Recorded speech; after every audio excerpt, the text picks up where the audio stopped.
Our next work of art is another cave painting, but this is from the caves in Altamira, Spain.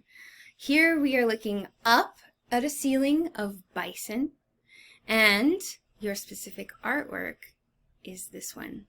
So yeah, it's titled Bison because we think that these are bison or buffalo, and it's located in Altamira, which is in Spain.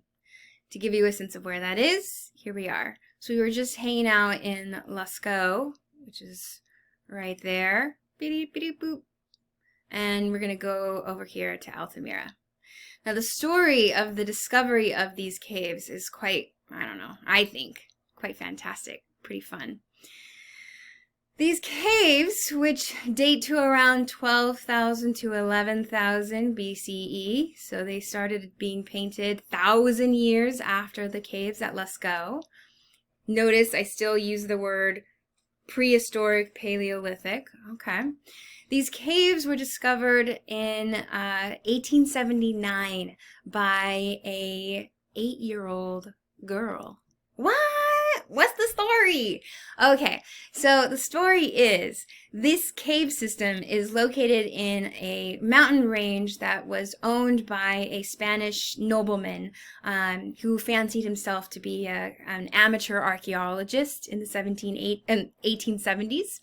And he liked to go digging through his property and finding, different prehistoric artifacts from human settlements. And so he took his 8-year-old daughter with him on one of these trips into the caves.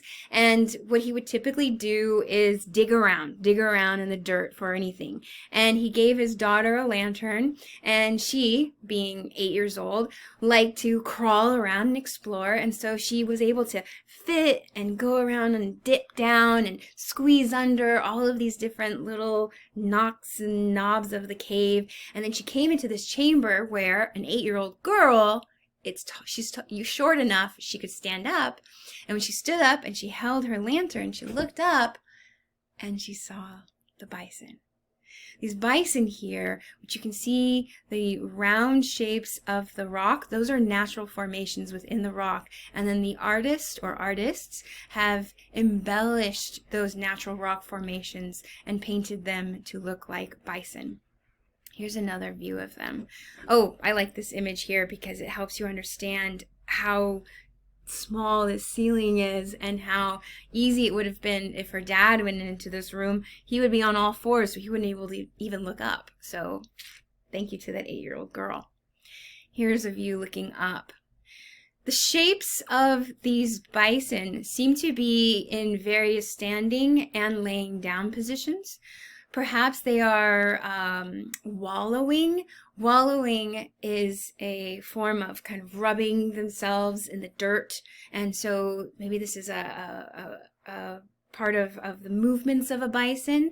Archaeologists suggest maybe this is some kind of a herd during a specific time of the season when they're molting, and that's when they would wallow. Maybe this is a mating season, springtime. But what we have here are the use of specific paints, and light would have been used to illuminate this space. Let me just disappear here. Okay. This is the kind of candles that I was telling you about with the Lascaux caves. They would have been pockets of fat with fibrous material to burn. The pots would have, or the vessels would have been carved out of stone or empty seashell halves, and they would let off this very spitty, dim, sparky, dancing light. Considering that, when we look up at these roundels of bison and think about the sparking light, again, they would have been so much more dynamic. It would have been like they were vibrating or moving or dancing, and you would only see a little bit of the scene at one time. So you could pan your spitting flame across and see these vibrating, wallowing buffalo. Now you might be wondering, well, how did they paint these things? What kind of technology did they have? The paint that they would have used analysis has shown the Paleolithic paintings are often made out of this mineral called ochre. Now, ochre is a very common form of mineral that is easily found, and when it's ground up into a powder, it retains a very vivid, bright color. The paint would then have been applied to the surface with some kind of a brush or maybe fingertips.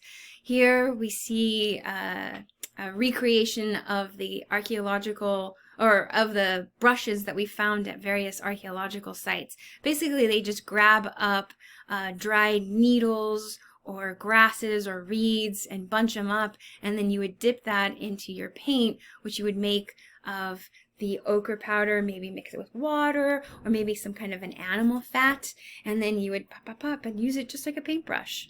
We also, I don't have it here, but we also have evidence of airbrushing.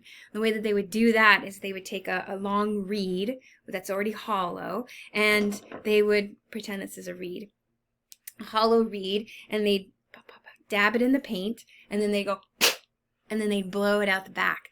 So it's like airbrushing, and then they airbrush onto the surface.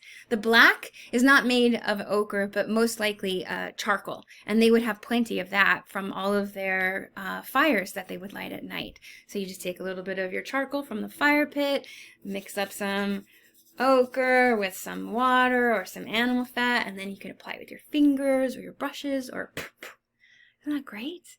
So that is the kind of technique that would have been used in creating the cave paintings.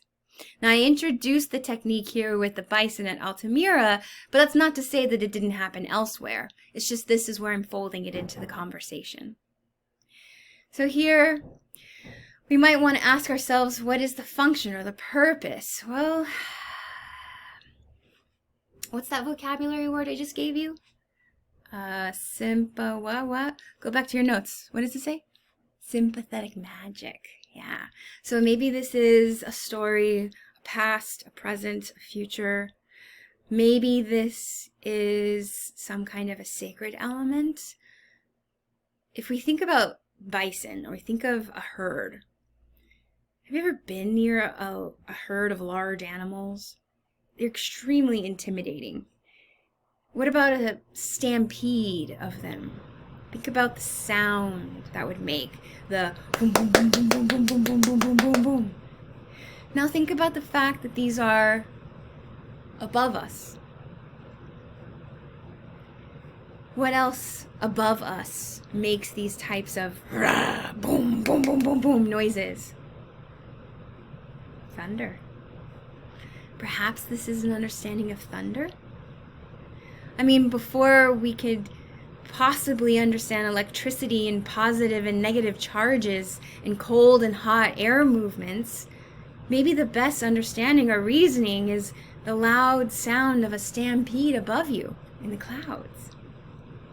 It's just a thought, but perhaps that is a visual expression of human thought. One more thing before we leave. I said that the roundels that these have been painted on were natural formations, meaning that the artists, they didn't go back and like chisel to shape these spaces. They just painted on top of them. Another term for that would be a found relief, and that's another vocabulary term for you. So a found relief refers to a naturally occurring projection from a surface. It's a relief, it's projecting out, but it's been found, it's not made. And that is what we can use to describe these roundels that make up the bison. Beautiful, beautiful, right? All right, let's go on to our next artwork.